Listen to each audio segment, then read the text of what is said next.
For real. Okay, so college football. Last year, Michigan won the title, and Harbaugh ended up shifting and transitioning to the pro game after a lot of speculation and a lot of scrutiny over the sign stealing situation.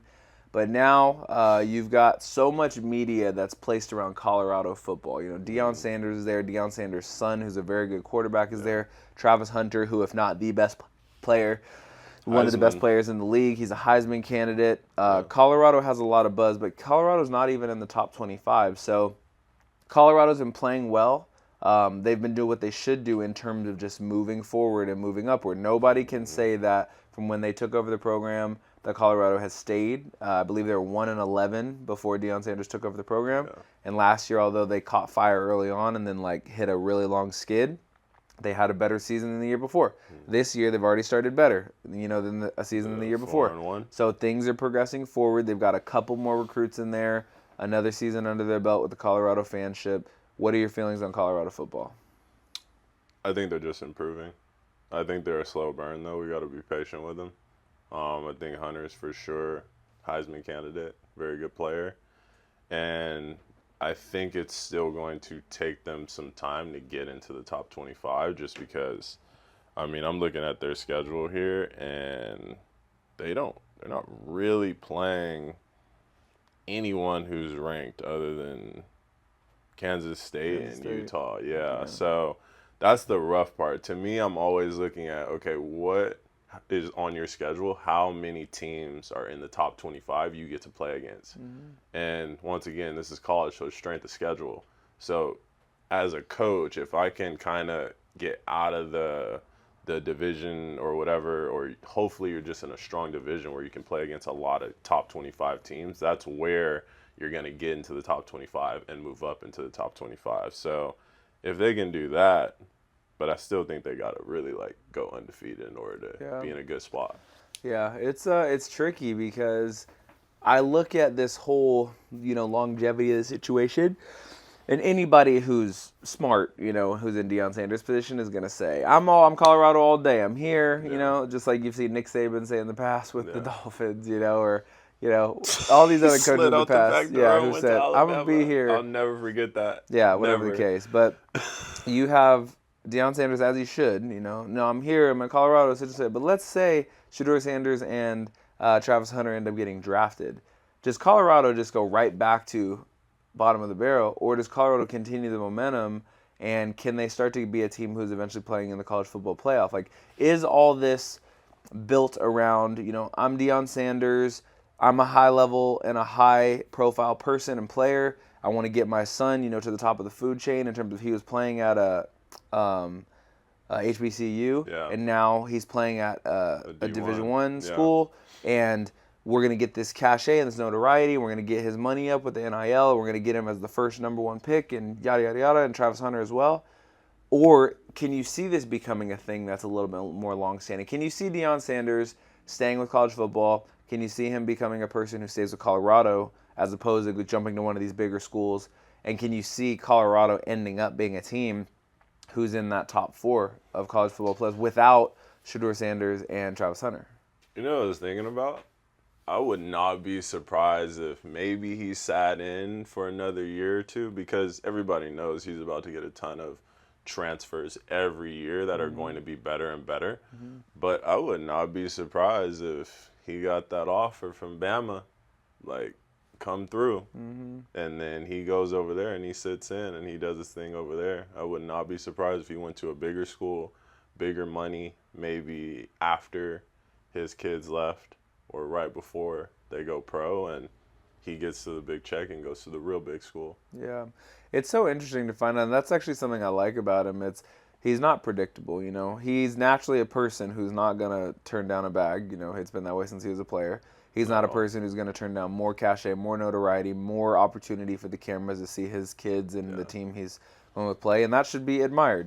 The whole goal of college sports is to be able to progress these people along as better men, which he does, through words and through actions, to try to get them more opportunities than they would have otherwise without him, which is more people to the NFL, more people with brand deals, more people with sponsorship, more people with notoriety and cameras and interview opportunities. And then finally, it's like to try to be at the highest level. Yeah. So with that, you have two options. You can either stick to where you are and pull that group up to the highest level, or you can go to the highest level and prove that you can stay there. So as a player, he did that, going to the NFL, joining teams like the 49ers and the Cowboys and getting to the top of the food chain, winning Super Bowls. Why would we see any different in the collegiate game? I think it's different, though. I think it's been proven that there are college coaches and there are NFL coaches. Mm-hmm. And I think it just depends on what kind of coach he wants to be. But also, there's just more general longevity if you stay with a college team. Yeah. Like, there's more room to deal with not being as successful in college. In the pro game, there's like no space. Like, if you're not really playing good, they're getting you out pretty quickly. So I think it's just him making the decision, like, do I want to go to the NFL and be like, or do I want to stay in college and like have people coming to me because people love him? Yeah, and he stated clearly that he only wants to coach a college game because of the attitudes, right? It's like dealing with a kid and helping them get along to the next level, and being in houses and recruiting is like his thing, as opposed to like dealing with grown men, who are getting paid more than the coach does and having more say a lot of times than the coach does type of situation. So I imagine he'll stay with college, but I'm super curious, like you said, if he does end up at an Alabama, a Georgia, a school like that, or if it ends up being, hey, no, we're going to take Colorado, as far as we can go type situation, or maybe there's a tertiary option in there that we're not even seeing. Yeah. So how do you foresee, things going for Shedeur Sanders and Travis Hunter? If you look at the current level, if you look at the pro level, being a person who's played pro sports, and knowing once you get past that, right now it is all hype, it's notoriety, it's domination, it's these things that once you get to the NFL, everybody's fast, everybody's talented, everybody's, at the highest level. And so you might still have a name because of what you did in college, but now NFL is a sport where people don't tend to transition super quickly, right? Where NBA guys come in, if they're in that top 5 of picks, they're starting right away, they're already leading scorer, top 2 scorer on their team a lot of times. NFL, you rarely see a situation like that. No, it's rare. I'm not thinking you're gonna get a Jaden Daniels situation out of him, right? I think NFL is a slow burn, but I do think that it's good that you do everything you can as a college player to push your hype because you want to be one of the highest picks.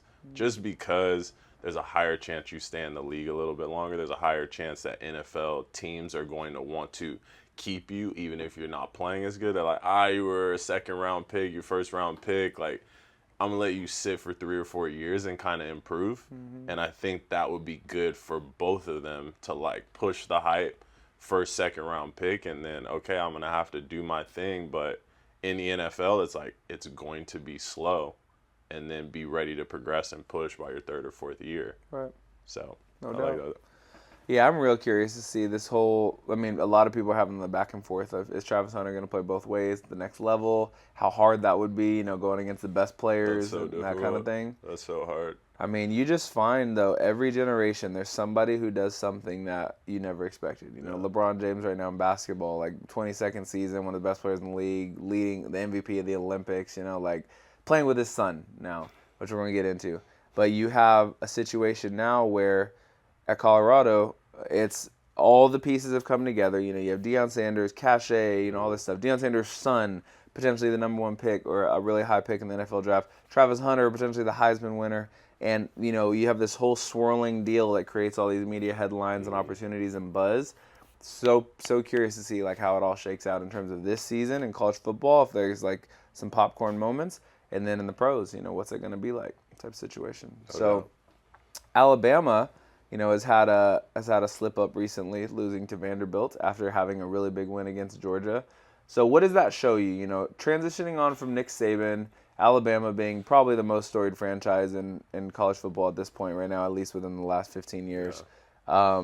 What does that show you? Going from Nick Saban and now having a new coach and having like a really big win versus Georgia, which they almost gave up. They were up big, and then Georgia comes back and takes the lead, and then they win it on a really big play at the end of the game from their quarterback. And now you have a recent situation where they lose to a team who they're not supposed to lose to, or whatever the case. Like, what are your feelings? What are your thoughts?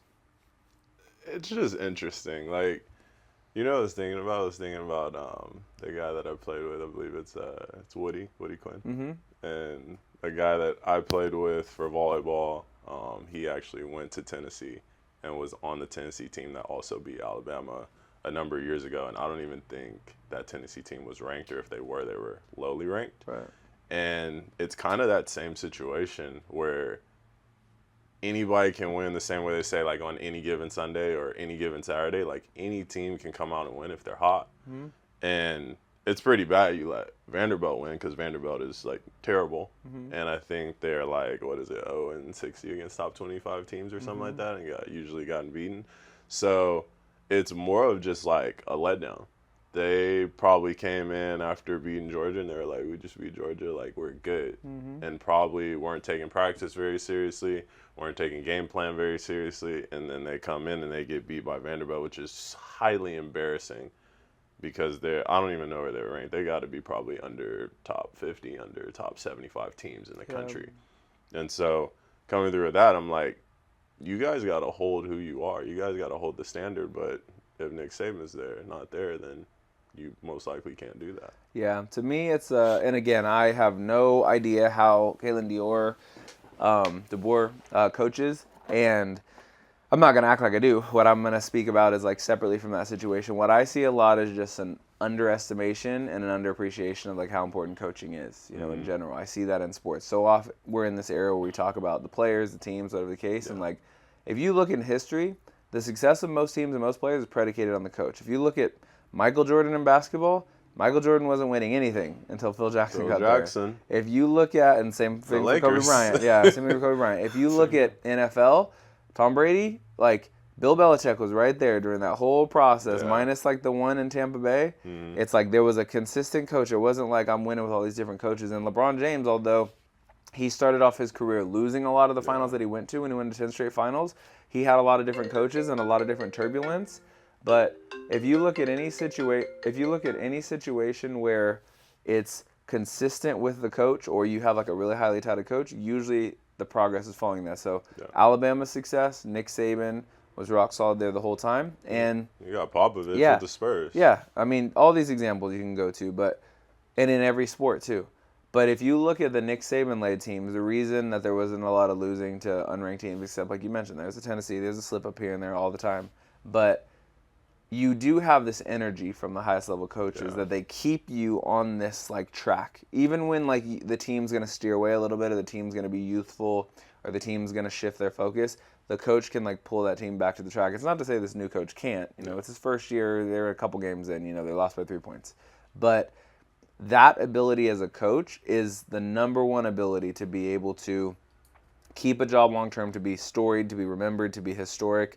Is the ability to be able to keep a team on the track for as long as possible and get them to the ultimate goal. It's probably one of the hardest things to do as a coach too, especially in today's era because of social media.